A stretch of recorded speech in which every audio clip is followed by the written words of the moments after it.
समाज में केतिराई धंधा हुनर कारगिरियूं मौजूदु आहिनि जिन मज़ा माण्हू पंहिंजो ऐं पंहिंजे बच्चनि जो पेट पूत कनि था, गुज़र ऐं रोज़ीअ जो मसइलो हल कनि था मुख़्तलिफ़ क़िस्म जा हुनर करे।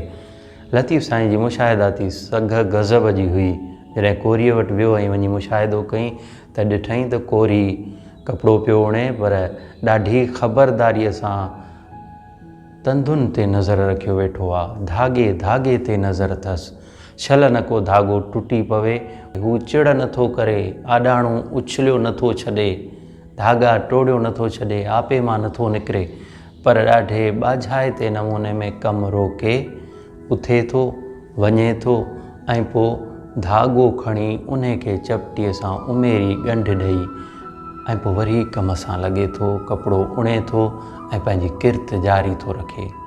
लतीफ़ साईं वटि अचे थो, इन सॼे कम खे ॾिसे थो, इहो मिसाल खणी असांखे सम्झाए थो त जेकॾहिं कोरी ज़री बि चिड़ करे पंहिंजनि धागनि ते त हू उणावत न करे सघंदो, बुख़ुल वधी वेंदुसि, पोरियो बि न करे सघंदो ऐं सरवाइव ई न करे सघंदो। ॾाढो हू ॿाझाइतो थी पंहिंजो पोरियो थो करे, हर धागे सां कुर्ब सां पेश थो अचे, उन खे छिॼणु नथो ॾे, टुटणु नथो ॾे, ॻंढेसि थो, खणियो थो हलेसि, पोइ धागो को कचो आहे को पको आहे, सभिनी खे गॾु खणी थो हले ऐं पोइ कपिड़ो उणी ऐं पंहिंजो कमु थो करे। लतीफ़ साईं इते बैत थो जोड़े ऐं चए थो त हलो हलो कोरीअ जनी नींहुं नरम, हलो त हलूं कोरीअ खां हली सिखूं, छाकाणि त संदुसि पोरियो नींहुं हिते पोरिये जे माना में कमायो आहे त संदुसि पोरियो निहायत नरम नाज़ुक नफ़ीस पोरियो आहे, कचीअ पकीअ तंद ते थियनि कीन गरम। तंद कची बि अथसि, पकी बि अथसि, धागा सघा बि अथसि, जॾा बि अथसि, पर हू कंहिं ते बि चिड़ नथो करे, ॾमरजी पए ईअं नथो करे। कचीअ पकीअ तंद ते थियनि कीन गरम, छिनणु थिएनि शर्म, ॻंढियो ॻंढीनि पाण में।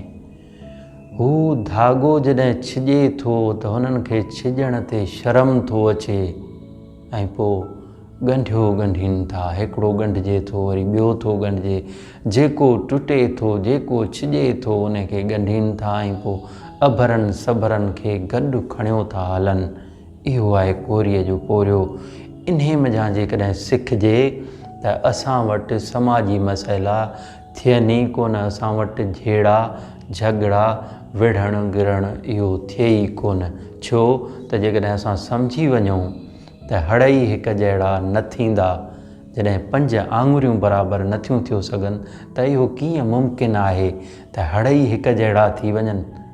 को अभरो हूंदो, को सभरो हूंदो, को सघो हूंदो, को जॾो हूंदो, कंहिं में का मणिया हूंदी त कंहिं में का हूंदी।